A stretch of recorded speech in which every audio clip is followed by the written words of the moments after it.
Assalamualaikum warahmatullahi wabarakatuh. Bismillahirrahmanirrahim. Alhamdulillahirrahmanirrahim. Hamdan katsiran tayyiban mubarakan fih. Hamdan yuafi ni'amahu yukafi mazidahu ya rabbana lakal hamd. Kama yanbaghi li jalali wajhikal karim azimi sultani. Wassalatu wassalamu ala sayyidina wa habibina wa syafi'ina wa maulana Muhammad wa ala alihi wa sallim tasliman katsiran birahmatikal marhamin. Ya Rahman arhamna birahmatikal wasi'ah wa'afina wa'afwana wa'ala ta'atika wa syurika inna. Allahumma zidna wa la tanqusna wa akrimna wa la tuhinna wa atina wa la tahrimna wa athirna wa la tu'sir alaina wa ardina wa arda'anna. Para jemaah yang dirahmati Allah, jemaah salat subuh, salat fajar, Masjid An-Nur, lingkungan 8 dalam Lidang, pagi Ahad, pagi minggu terakhir bulan Sya'ban, 2-3 hari lagi kita akan masuk bulan Ramadan. Bulan Ramadan selalu kita dengar adalah bulan Quran. Kita patutnya mempunyai rencana, planning untuk berinteraksi dengan Al-Quran sepanjang bulan Ramadan. Yang kita mulai dari sekarang, bahkan dari bulan-bulan sebelumnya lagi, termasuk bulan Rajab dan bulan Sya'ban yang masih tinggal beberapa hari. Kemarin kita bicara tentang pentingnya amar ma'ruf nahi mungkar sebagai menggarisbawahi apa yang disorot dalam khutbah Jumat yang baru ini, 2 hari yang lalu. Amar ma'ruf nahi mungkar hukumnya wajib. Jadi si ayah, si ibu wajib tahu tentang kema'rufan dan kemungkaran yang ada di rumahnya. Kemarin kita bacakan hadis Nabi, hadis Imam Tirmizi, hadis Hasan. Rasulullah bersumpah. Apa kata baginda? Wallazi nafsi biyadih. Demi Allah yang zatku, diriku, yang nyawaku, yang ruhku berada di tangannya. La ta'murunna bil ma'ruf. Kamu mesti menyuruh yang ma'ruf. Wa la tanhauna 'anil munkar. Kamu mesti mencegah yang mungkar. Aw la yushikanna Allahu an yab'ats 'alaikum iqaba. Kalau kemungkaran tidak dicegah, kema'rufan tidak ditegakkan, akan datang iqab. Akan datang iqab, siksaan Allah.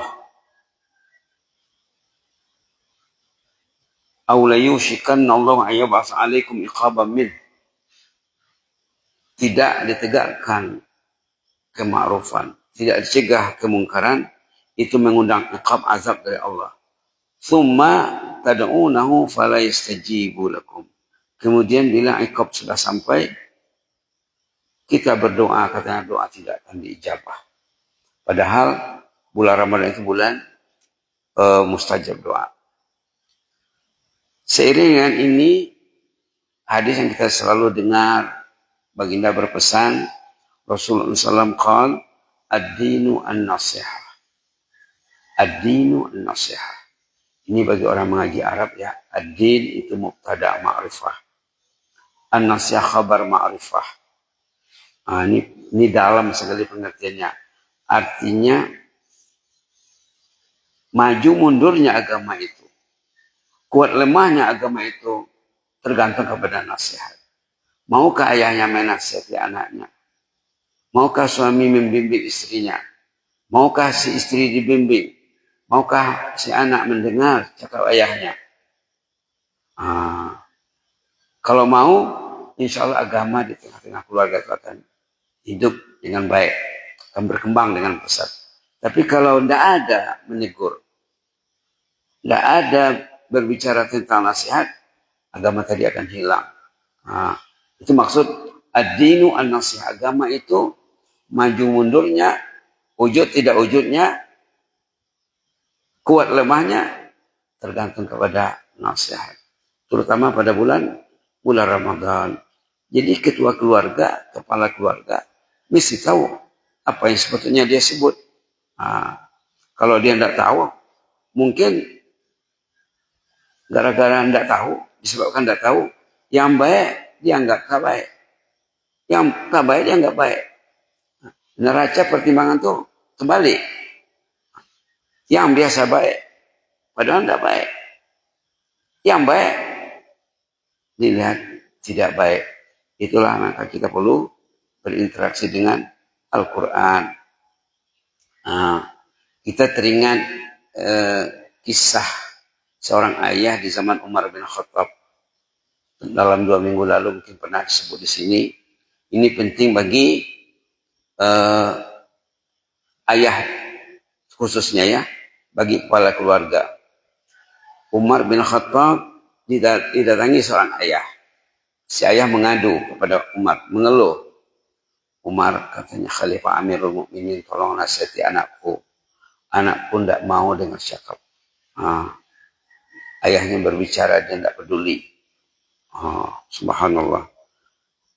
Lalu Umar menasihati si anak, memberitahu segera kepada si anak bahwa si anak wajib mentaati ayah dan ibunya. Setelah Umar bertazkirah, menyampaikan ceramah bimbingan konsultasi kepada si anak, anak tadi bertanya, Subhanallah, wahai Amirul Mukminin, tadi saya sudah paham apa tugas saya terhadap ayah dan ibu. Sekarang saya mau tahu pula apa kewajiban si ayah terhadap anak. Ini sangat masyhur ini ya. Dalam sejarah Umar sangat masyhur ini. Dalam karya-karya ulama banyak disebut. Tugas ayah terhadap anak itu apa? Kata si anak. Tanya si anak. Kata Umar bin Khattab radhiyallahu anhu ada 3. Tanggung jawab ayah terhadap anak ada 3. Baru nanti bahtera rumah tangga itu berjalan dengan baik. Tak terombang ambing. Pertama kata Umar, ayam taqi ummah. Kedua, ayuh sinasmah. Ketiga, ayuh alimahul kitab. Senang ya, pendek. Ayam taqi ummah, kewajiban ayah kepada anak sebelum sama dengan maknya. Sebelum nikah, sebelum kawin, pilih benih yang baik. Ini pun satu masalah ya. Anak-anak sekarang jarang yang dengar cakap ayah dan ibunya. Dia ingin selera sendiri saja. Kebanyakan anak-anak sekarang, pasangan muda sekarang, tidak lagi mendengar cakap orang tuanya. Na'udzubillah. Ayantaqi ummah, mesti memilih bibit yang baik, benih yang baik, tampang yang baik. Ini tentu berpandukan agama ya. Pedomannya agama.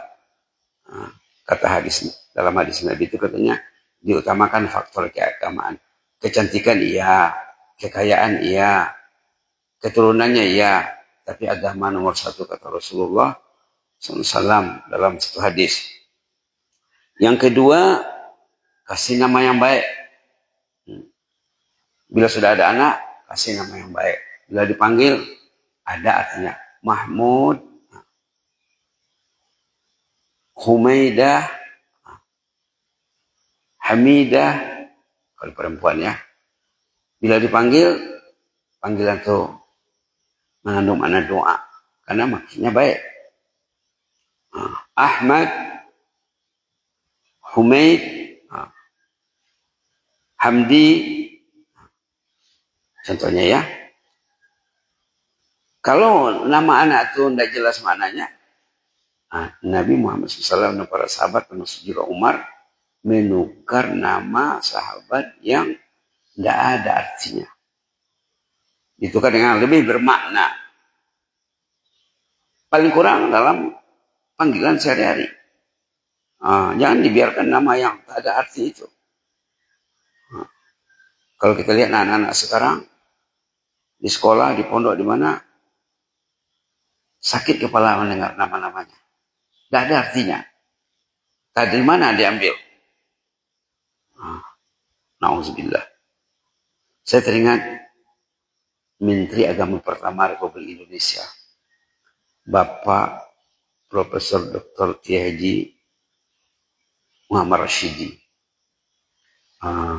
Dalam biografinya, ataupun autobiografinya ditulis, nama bapak ini dulu Saridi. Saridi, dia belajar dengan seorang syekh dari Sudan, Syekh Ahmad Sorkati, belajar di Jawa. Syekh ini terkejut dengan nama Saridi. Apa arti Saridi? Kamu Rashidi sajalah. Hurufnya itu juga ya. Rashidi, Saridi. Jadilah menteri dia. Profesor Dr. Kiai Haji Muhammad Rashidi rahimahullah. Banyak karyanya. Dia tamat di Mesir. Dia PhD-nya, S3-nya kalau tak silap di Sorbonne, Prancis. Pernah jadi duta di Amerika, di Kanada, di mana-mana. Subhanallah. Dulu sering mendengar ceramahnya ya. Alhamdulillah. Nomor 2, memilih nama yang baik. Paling kurang panggilannya. Kalau tidak bisa lagi dirubah lagi. Mesti ada maknanya. Mesti berpandukan kepada Al-Quran dan As-Sunnah atau kepada agama Islam. Yang ketiga, tanggung jawab ayah kepada anak. Ayah mesti mengajar anaknya Al-Quran. Ayu alimahul kitab. Artinya ayahnya guru Al-Quran. Kalau tidak bisa mengajar, jangan kawin dulu. Begitulah maksudnya ya. Karena si ayah wajib membimbing anaknya Al-Quran. Kalau ayahnya mengaji di rumah, maknya mengaji. Ada waktu yang disisihkan. 10 menit, 15 menit, setengah jam bersama Al-Quran. Tentulah anak itu mudah diajak. Itulah kata Umar bin Khattab, 3 kewajiban ayah terhadap anak: memilih benih dari awal lagi, kemudian memberi nama yang baik, yang ketiga mengajar anaknya Al-Quran. Jangan orang lain yang mengajarnya. Subhanallah. Saya teringat cerita pasangan baru, pengantin baru melangsungkan perkawinan. Sebelum melangsungkan perkawinan, si suami atau bakal suami menyerahkan secara jujur, menyerahkan secara bulat kepada ibunya untuk mencari calon menantu, calon parumain kata orang Mandailing. Si suami atau si anak lelaki menyerahkan kepada ibunya. Terserah sama emak lah. Dicari emaknya lah. Pendek kata, dapatlah calon yang dikehendaki si ibu. Belum pernah jumpa dengan si anak. Tiba di saat mereka berkenalan, ta'aruf, sudah dibimbing oleh kedua orang tuanya. Si suami atau bakal suami, si lelaki menanya bakal istrinya, berapa banyak baca hafal Al-Quran. Quran ditanya, bukan gaji, bukan rumah, bukan mobil, bukan kendaraan, bukan sawah ladang, kebun dan lain-lain. Berapa banyak Quran di dadanya, di hatinya, dalam memorinya. Kata si istri atau bakal istri, bakal pengantin perempuan, tidak banyak. Mungkin adalah juz amma katanya. Juz 30. Ditanya pula oleh bakal istri, suami macam mana? Oh, saya tidak sampai sebenarnya itu. Mungkin dari An-Nas sampai Wadduha gitulah, surah pendek saja. Tapi saya minat menghafal Quran. Saya ingin menghafal Quran. Selama ini saya masih sibuk. Belum bisa menyisihkan waktu untuk bersama Al-Quran. Pendeknya, terjadilah, berlangsunglah perkawinan. Si istri sudah menjadi pasangan kepada suaminya secara syar'i, secara sah. Dibilang, abang adalah suamiku, suami wajib membimbing istri. Tolong ajar saya surah Maryam. Mereka menghafal surah Maryam. Tidak lama dapat ajar surah Yusuf. Mereka bukan mulai dari Al-Baqarah ataupun dari juz 30 ya. Dipilih surah-surah yang lebih menarik perasaan mereka. Semua surah itu menarik semuanya sebenarnya ya. Akhirnya surah ini sudah dapat. Maka bekerja keras 2 tahun hafal 30 juz Al-Quran suami istri. Subhanallah. Hafal 30 juz Al-Quran suami istri. Mereka menghafal hadis lagi. Sahih Bukhari, Sahih Muslim dihafal lagi. Satu hari si suami pergi ke rumah mertuanya melapor dengan happy, dengan gembira bahwa mereka sudah hafal Quran. Lalu kata bapak mertuanya, ayah si istri, oh suami istrimu itu sebelum kawin dengan kau sudah hafal Quran. Diperlihatkannya lah sertifikat piagam-piagam yang dia menang dalam musabaqah menghafal Quran. Subhanallah. MTQ, musabaqah tahfidz Al-Quran. Dilihatkannya sertifikat tentang sudah tamat Sahih Bukhari Muslim. Kemudian si suami pulang ke rumah, adinda rupanya sebelum kawin sudah hafal Quran ya. Kenapa tidak kasih tahu dari awal? Memang saya tidak kasih tahu katanya. Saya tidak mau kasih tahu dari awal yang saya hafal Quran.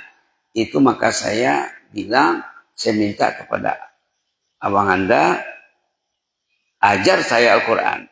Bimbing saya menghafal Quran. Kalau saya bilang saya hafal Quran dari awal, dan saya ajak abang menghafal Quran, tentu motivasinya akan lebih rendah.